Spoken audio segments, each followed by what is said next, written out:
Hey everyone, hope everyone enjoyed that comma video. I know a lot of people have been asking me to do something like that, but I'll show you. I got a couple new pieces that I've never shown before, and I got the comma that I finished up in that video, and I got another variation of it, just to give you guys some, some ideas on if you do yours. There's always different methods of doing it. First, I'm going to go over. I got a new Tessen that I made a while back that I never showed. And I got two chain weapons and the commas. I'm also going to have another video I'll probably do right after this one. It's going to have two weapons that are extremely cool. The one I made a long time ago and I never finished it because I was getting frustrated with it, and I never thought that I'd ever finish it, but I just had to do some touch-ups and get some rope for it, so that'll be in the next video, which will probably be right above this one. But anyways, we'll start off with the Tessen. This is just a basic shape of one. It's 1/4 inch thick.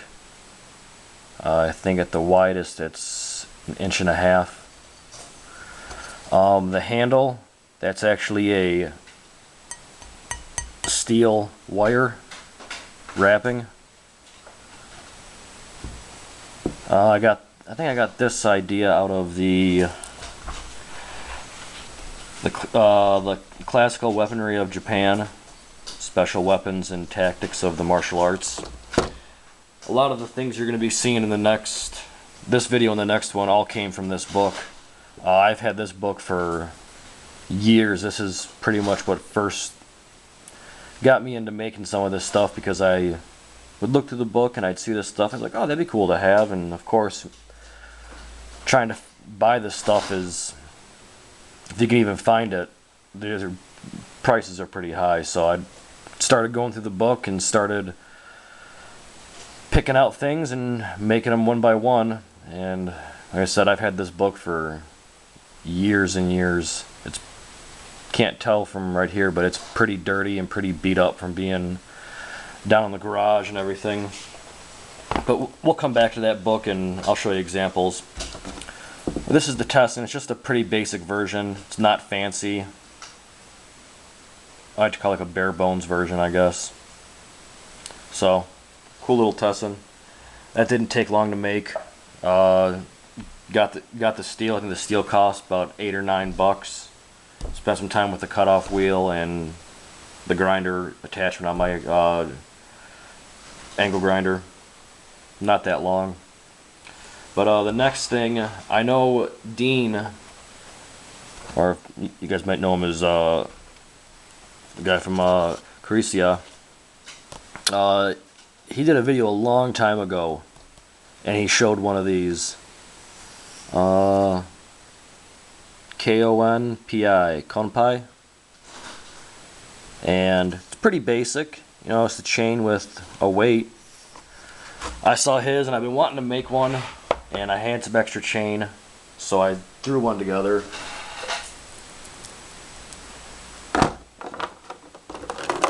So you got my weight, the chain with the ring, and then the loop.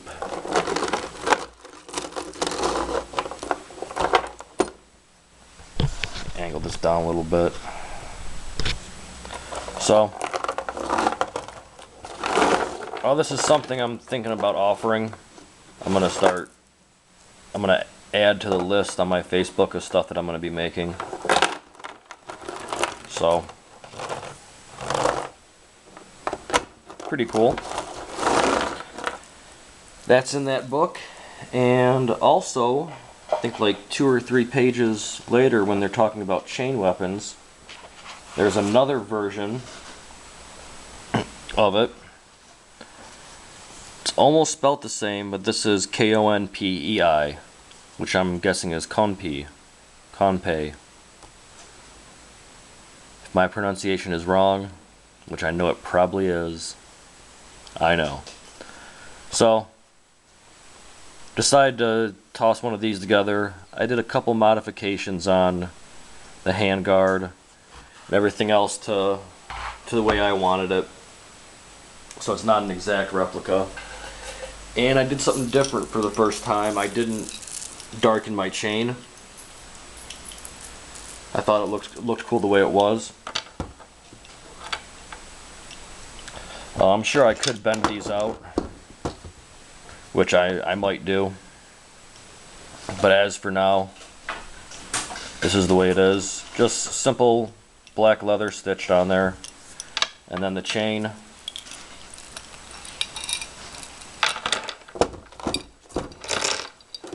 You know, runs through it.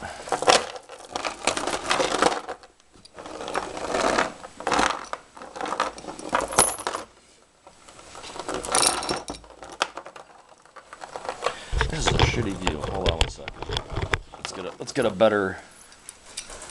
There we go.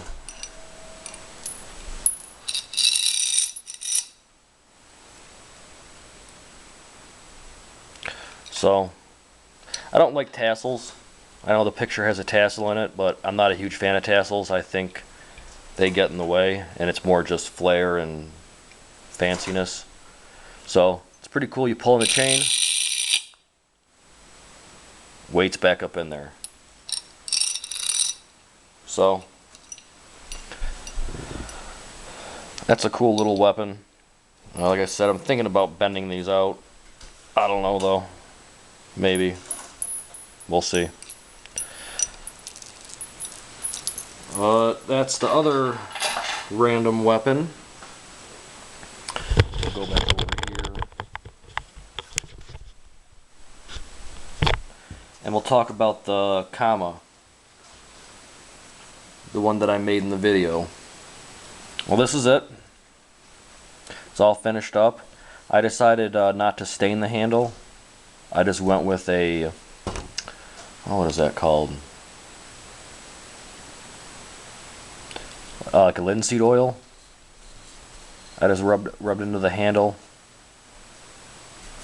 But you can see that's the Kama that I made in the video. And the test version, because I always make one before I do it in the video just to get my timing and everything else right. I made a little different. You can see the blade's pretty much the same. It's almost the same length, but like I discussed in the video, there's a lot of different, variations you can do when making a Kama. So one of the ones that I messed around with was putting a handguard on there.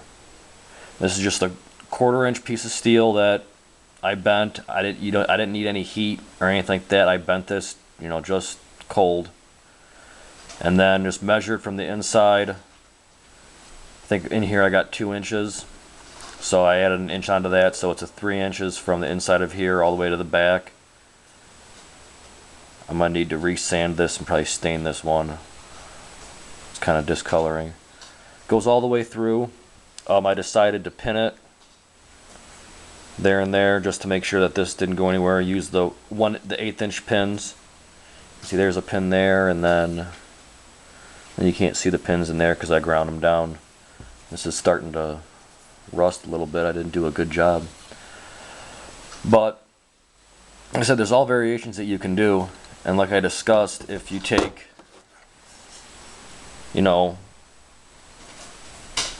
if you were to do the same thing on the bottom and you were to cut this off, so it would look like that, and then took it down, kind of curved it, or if you even wanted to go a circle and popped a hole in there, then you got a hole for a chain or a rope, and on the other end is your blade, so you got yourself your kusarigama. Or if you just like this, take and pop a hole up in the corner, and then you can attach a chain or rope from there.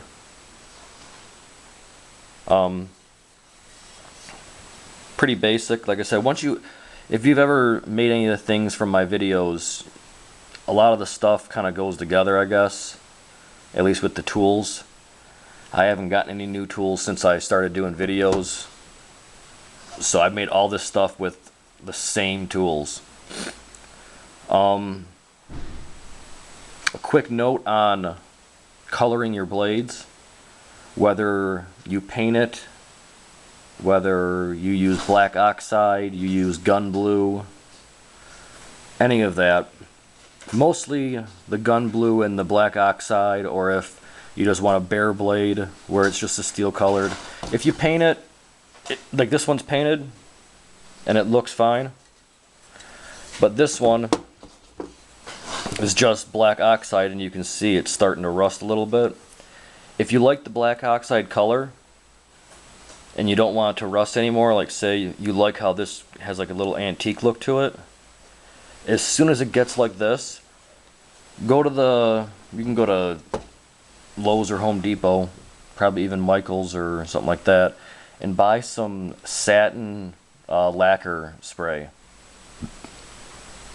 I found that if you black oxide something and then right when you wipe it down and it's all clean and nice and black, if you give it a light coat of clear lacquer, it'll hold that color and won't rust. And the spray lacquer is pretty tough. I mean, it's not rock solid, but it's going to give a little protective covering on your black oxide, and it's not going to affect really the thickness of your steel, which I'll explain in the next video. So that's just a little extra tip that I've recently found out about black oxiding and using gun blue, or if you're heat blackening your steel, which is just heating your steel up to a certain temperature and then dipping it in oil. And if your blade's clean, if your steel's clean and everything, it'll kind of turn it a dark black, brownish color. Then if you take some clear lacquer, satin, gloss, high gloss, any of them. I think the one I'm going to be showing in the next video, and I'll talk about it again, that's got a high gloss finish on it. But, well, there's some quick updates on just some stuff that I've never really shown before. And I hope you guys enjoyed it. Like I said, I'm going to be doing one more. I'm just waiting for something to finish up right now because I just tested it out. And then I'll be doing the other video. So that should be coming out in a little bit.